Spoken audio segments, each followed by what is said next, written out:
right, it is the next morning. Big storm just came through, so I was waiting on that to pass. But now I'm headed up to Ocala to tighten engines. I have the crank, pistons, rods. I had to turn around and get the nuts that bolt the rod caps on, just in case, because I've never done this. Other than having a head resurfaced, I've never had any serious machine work done. So this is all uncharted territory for me. So I can admit when I'm ignorant about a subject. And I'm honestly not sure how this works. Talked to the guy at Titan Engines. He was super cool, super confident, calm, like, yeah, bring it in. We got the only crank turning machine in town. Like, we'll get you taken care of. So they're gonna check all the clearances and turn the crank journals and say, you need these size bearings. And I'm gonna say, awesome. And as far as I know, that's it. I just hope I'm doing everything right. You know, like, I'm hoping that the rods don't need to be matched up to the, the crank or whatever. I mean, we actually labeled them. We put stickers for this was rod number 1, 2, 3, 4. And, you know, I hope I'm doing this right. So now also I have a spare block and spare head and spare pistons and rods, and yeah, I collect parts, I guess. So I also have a spare set of pistons and rods that I'm bringing them as well. They're probably going to say, no, don't worry about it. But just in case, I want to be like, hey, that number 3 piston, which was clearly, that rod was pretty, it smoked that bearing. If that rod is shot, maybe you could use one of these. Like, I don't know. I'm just trying to cover my bases and give myself the best chance to get this project off the ground. So I don't know. I'm gonna get up to Titan Engines and see what they have to say. We're gonna go check it out.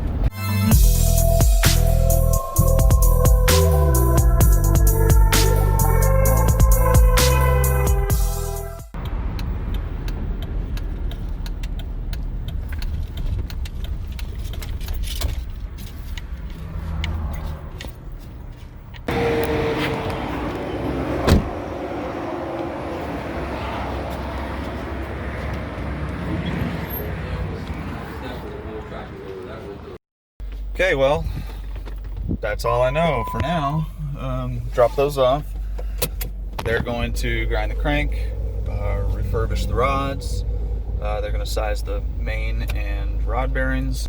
So we'll get new rings, bearings all around, and she's going to be fresh as a daisy, I hope. So hopefully it takes, when I called last week, they said 5 to 7 business days. So I hope it's, somewhere around there. So if I haven't heard anything by next week, I'll just call and see what's going on. But other than that, now it's a waiting game. Except for all the other stuff on the car. We got to get all those parts clean. We got to, resurface the head and the block, get it ready for new head gasket. Clean out all the oil jackets and make sure there's no metal shavings floating around in there. And rebuild the power steering rack while it's out because it was leaking. Some big stuff done, so we're good.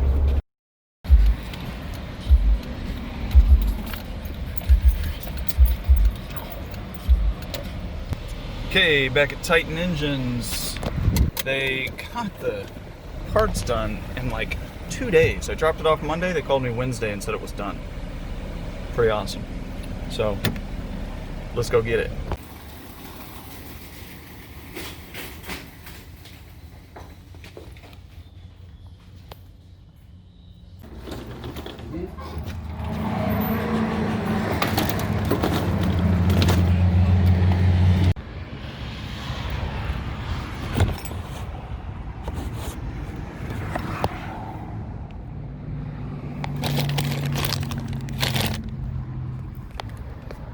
It's good to me. All right, we are back in the shop today. We've got crank. Am I pointing in the right place? Nope. Wait, hold on. There it is. Crank, pistons. These are all cut, refurbished, 10 over or 0.25. The new rods are all pretty. Come on, focus. Pretty. Whew.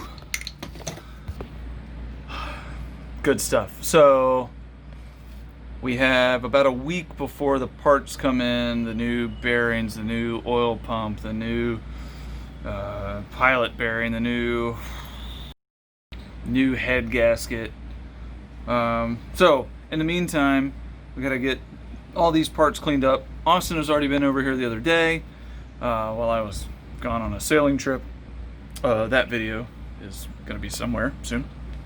Anyway, so he got this block like super cleaned up.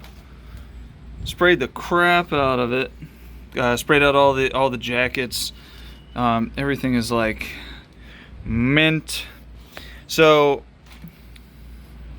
except I just took these bearings out, so I gotta clean that. But I've also, the only thing I have to do now is resurface these two surfaces. Does that make sense? Resurface the two surfaces. You know what I mean. Austin's already sprayed this out, got it nice and clean. This is the old oil pump. This is garbage because we have a new one coming. Gotta get that lower oil pan complete. Or actually, that's the upper oil pan, and then the lower oil pan bolts onto here. Gotta get those cleaned up. Gotta resurface the bottom of the head. I don't know, stuff like that. We just gotta get stuff cleaned and get ready to put it back together. So that's what I'm gonna do. Small project I've been wanting to do, which I'm gonna knock out right now. I have a brand new ISR fan here that I'm using as a pusher. And these are my Flexolite fans from like, oh my God, 2006, 2005, whatever. This one doesn't work anymore, so I made it a pusher, but I want to cut this one out of the way and either leave it as a pusher or move it around. I'm probably just going to leave it, but this one is broken and it is going to go. So I'm going to just clip it out of here. You can call it whatever you want, but this is how it's going down, so.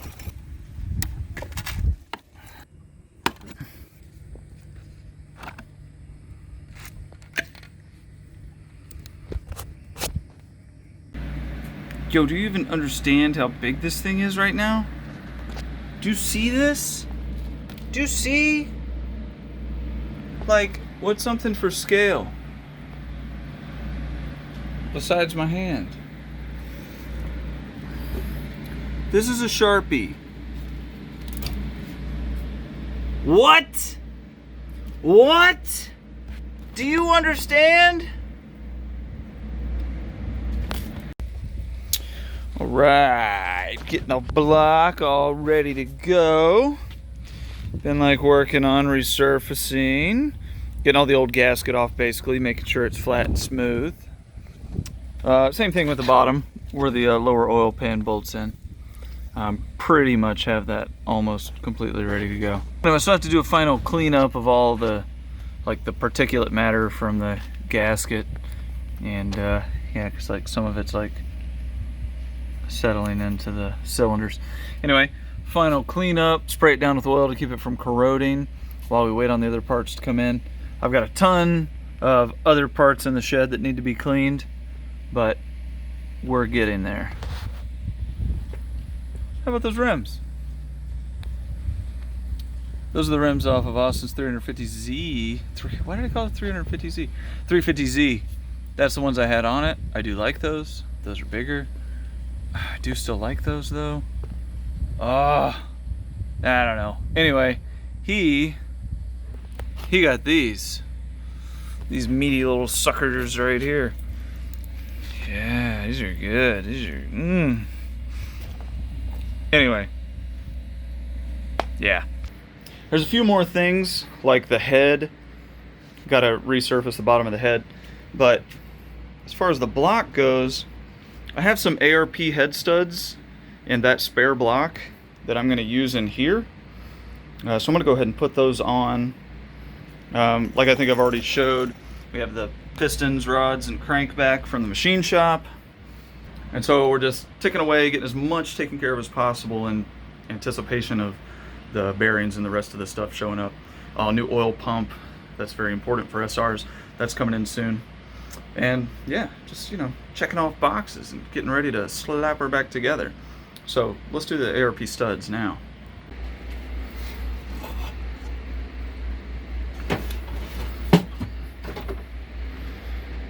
Yep, this is gonna need 2 hands.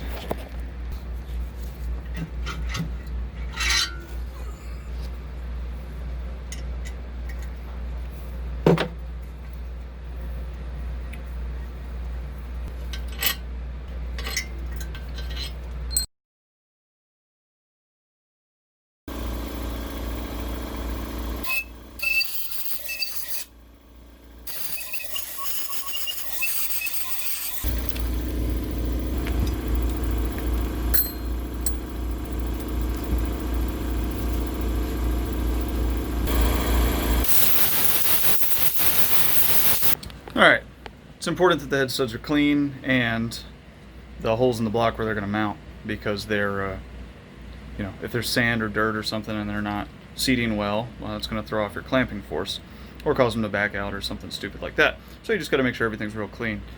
Now, we're going to install these hand tight, which is what ARP wants, but I'm going to give them just a little budge with the Allen key to make sure they're snug and feel safer.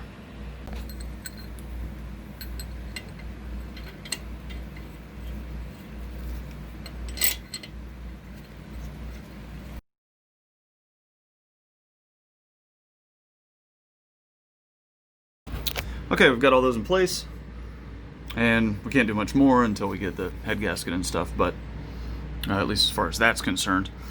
And the ARP head studs are superior because the stock head bolts, when you torque them down to spec, they stretch, and they're technically only good for one use. We have actually pulled the head before and reused them.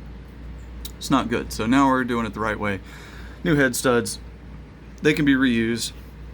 Plus, a bolt, when it's torquing down, you get downward and twisting force at the same time. And this is more of a straight down force because the nut is pushing down more directly. The bolt isn't having to twist and tighten into the block as well. So they're superior in a lot of ways, and I'm just glad we have them. I just had them sitting here in that spare block, so that's a beautiful thing. All right, on to the next thing. Okay, in the shop today, and we have some head action for you.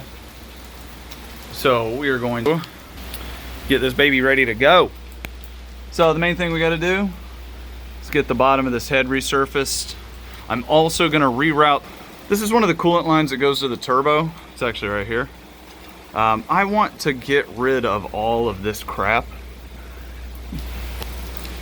It used to have a thing that went into the throttle body, so it would route hot coolant into the throttle body to warm it up if you live in cold climates. Not only do I not want that, we don't live in a cold climate, and I want this motor to run as cool as possible. So I'm going to find a way to get rid of those lines and simplify it down just to the coolant line that runs to the turbo, make sure all the throttle body heater lines are off, and get it as clean and simple as possible.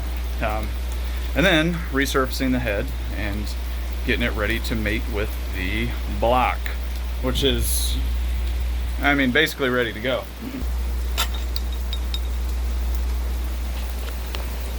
Can't do this with one hand. Anyway, just the rod bolts.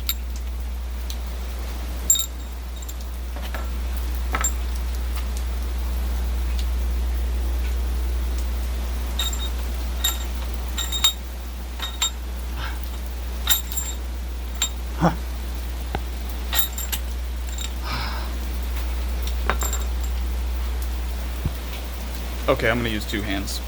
In case real quick. Alright, I robbed him. We're good, babe. Didn't even know I got out like a bandit.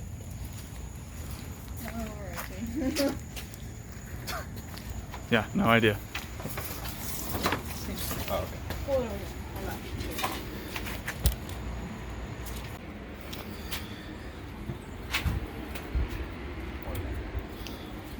All right, here's how this is going down. You have coolant, comes from the radiator, goes into the water neck, thermostat sits here. Goes into the engine when the thermostat opens, into the block, up into the head, where it then either comes out the water neck back into the radiator, or it comes out here. So on the front side you have your it's like a coolant transmitter, temperature transmitter thing, and the temperature sending unit. I don't even use that because I have a aftermarket one that's on the water neck. So what happens here, this hot coolant comes out of the head, comes out here, which would be here on this line, runs down, and it would go to various things like whatever the heck this valve is on the intake. It would go and you know, feedback. These two lines actually both feedback, one right into the back of the thermostat housing, and one here, just pretty much the thermostat housing as well, because it goes right back into the block. So this is a return for the turbo. Here's a turbo coolant line. The coolant feed comes out of the block, which is here. So the only thing that's necessary is there's a return for this coolant, which will go, this is what I'm thinking, it's going to come back here to this nipple here. So then I'm going to block off, or maybe just loop these, because I don't even need anything else to come back. Yes, I could rig up something kind of wacky that would bring this coolant and drop it back. Okay, I'm not sure, but I'm going to block this line off for sure. Alright, still figuring it out. Alright, I'm going to show you what I ultimately did regarding the coolant lines and how it's going to go for now. If this doesn't work when the car is running and there's some issue, I'll have to change it, but I'll change it once the car is running again. But let me show you what I have for now. So this thermostat housing, I just looped this coolant line back onto itself while there's still this nipple here, which is what I'm going to connect the turbo return line. So I'm going to have to add something to actually get it around, to get it around to this return. So all of this is only going to be a return for the turbo. So your coolant comes in here, goes into your block, and you have a hot return from the turbo. All that goes into the block, everything cools, comes up into the head, and then all of this stuff that ran to like all emissions BS for the intake is now, this is blocked off, and so is where are you? So it's this line here, blocked off. This is just frickin' blocked off. The only thing that's there is your sensors, your I think it's stock coolant temperature, something like that. Like, it'll still get a reading on those, but there's nothing circulating through there because I don't care. I don't want the throttle body heated up. I'm not even sure what this is, but I don't want coolant running through it. I just don't. I want it to go from the block into the head, and then I want it to come back out and go back into the radiator. That's it. So that's what I'm doing for now. If that doesn't work, I'm going to figure it out at the time. But that's the plan. Okay. Looking after. All right, so we're going to take... Why can't I make this bigger? Can't zoom in or out in this boat. Restart. Basically restart. So we've decided we have to clean this head and get all the metal shavings and stuff out of the oil. The only way to do this is to pull everything out and clean it. So I even have some valve guides here, like brand new, ready to go. So we're gonna disassemble everything. We're gonna take out the rocker arms, we're gonna take the valves out, we're gonna polish the valves, we're gonna re-bleed these oil lifters with fresh oil. We're gonna get everything as clean as possible, because like, why are we gonna half-ass? We're doing everything else right. Why are we gonna half-ass this? Not worth it. Not worth it. So we're gonna do it and do it right. We're waiting on parts anyway. It's not like we're on a time crunch. So Oh, rain. The curse of the 240. The 240 curse, absolutely. So yeah, we're just gonna take our time. We're gonna do this right. So now the big thing is everything else is pretty much good. It's head work now. So we're gonna get this head right. And Gotta get your head right. get your head right. Nothing like some good head. Nothing like some good head work. It's your boy. Is it going? Yeah, it is. It's a Try and get a little closer. It's your boy. So removing the valve springs was actually a gigantic ordeal. Trying to use a thing we rented from AutoZone, which I guess we should have used a lever spring pressing thing that would have been better, but we used this and it was a total pain in the ass. Okay, today we're going to be getting this head surface clean, this lower head surface. I'm also going to try to be polishing up the intake and exhaust valves as good as possible. Have the entire valve train removed except for the guides. Gonna get those out today as well. Then I have to get this super cleaned, super happy. Here is the entire valve system. You have your hydraulic lifters, valves, intake and exhaust. Can't remember which is which, but man, there is a ton of carbon buildup. I don't know if it's gonna, hold on.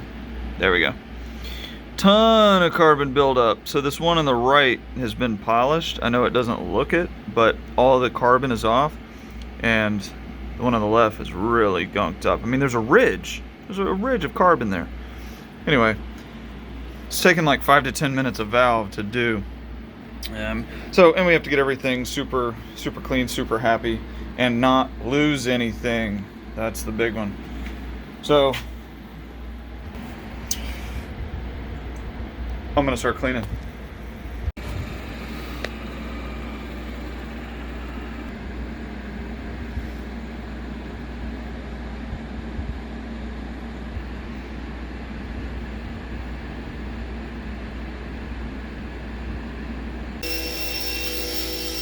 Bumper is so bad.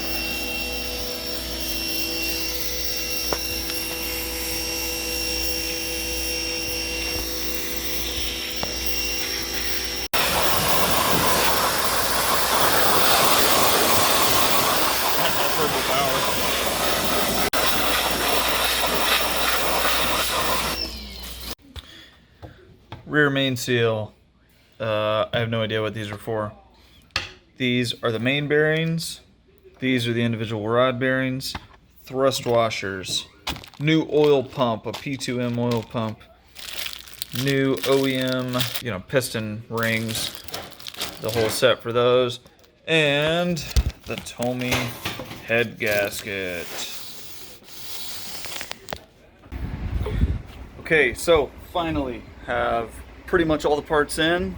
Got the tire valve train, tire valve train polished up. I've got the head cleaned, everything's polished, ready to put it back together. Now, one thing that I did kind of mess up, these are valve sheets, sheet as in like a bed sheet. These valve sheets are under certain valves to equalize the spring pressure across the board. I don't know where they came out of, and it's not like there's one for each because there's only 13 and there's 16 slots.